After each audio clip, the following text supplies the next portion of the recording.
ইরানের ক্ষেপণাস্ত্র ড্রোন বৃষ্টিতে কাঁপছে ইসরায়েল। ইসরায়েলের বিরুদ্ধে পাল্টা সামরিক অভিযানে নজিরবিহীন হামলা চালিয়েছে ইরান।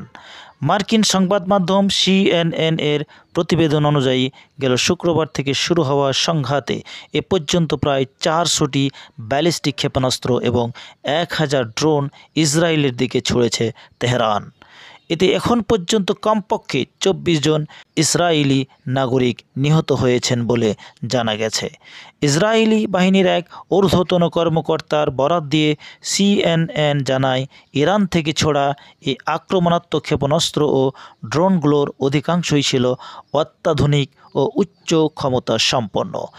এসবের মধ্যে রয়েছে সেজিল-2 নামের দীর্ঘ পাল্লার ব্যালিস্টিক ক্ষেপণাস্ত্র এবং হাইপারসোনিক ফাত্তাহ ক্ষেপণাস্ত্র, যা সরাসরি ইসরায়েলের সামরিক স্থাপনাকে লক্ষ্য করে ছোড়া হয়েছে।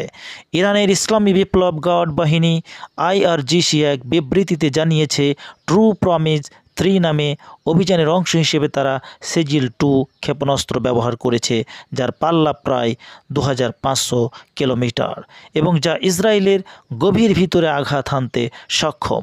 এই ক্ষেপণাস্ত্র কঠিন জ্বালানির এবং দ্বৈত পর্যায়ের প্রযুক্তিতে তৈরি, যা ইরান নিজেরাই উদ্ভাবন করেছে। এর পাশাপাশি মঙ্গলবার রাতে তেহরান থেকে ইসরায়েলের রাজধানী তেল আবিবের দিকে হাইপারসোনিক ফাত্তাহ 1 ক্ষেপণাস্ত্র ছোড়ে ইরান। ইরানি রাষ্ট্রীয় টেলিভিশনের বরাতে ফরাসি বার্তা সংস্থা AFP জানায়, ফাত্তাহ ক্ষেপণাস্ত্র ইসরায়েলের আকাশ প্রতিরক্ষা ব্যবস্থাকে পাশ কাটিয়ে লক্ষ্যবস্তুতে সফলভাবে আঘাত এনেছে। এর আগে 2024 সালের 1 অক্টোবরেও ইরান একযোগে একাধিক ফাত্তাহ 1 ক্ষেপণাস্ত্র ছুড়েছিল। প্রসঙ্গত, ফাত্তাহ ক্ষেপণাস্ত্র 2023 সালে প্রথমবারের মতো উন্মোচন করে ইরান। নামকরণ করেন দেশটির সর্বোচ্চ নেতা আয়াতুল্লাহ আলী খামেনি। IRGC একে ইসরায়েলি স্ট্রাইকার হিসেবে উল্লেখ করে। ওই সময় তেহরান হিব্রু ভাষায় লেখা একটি বিশাল ব্যানারে দেখা গিয়েছিল তেল আবিবে 400 সেকেন্ড, যা প্রতীকী হুমকি হিসেবে আলোচিত হয়েছিল। তবে ইরান তাদের ক্ষেপণাস্ত্রকে হাইপারসোনিক দাবি করলেও আন্তর্জাতিক প্রতিরক্ষা বিশ্লেষকেরা এর প্রকৃত সক্ষমতা নিয়ে সন্দিহান। মার্কিন সংবাদ মাধ্যম CNN জানিয়েছে, তারা সেজিল বা ফাত্তাহ ক্ষেপণাস্ত্র ব্যবহারের বিষয়ে ইরানের দাবির স্বাধীনভাবে যাচাই করতে পারেনি।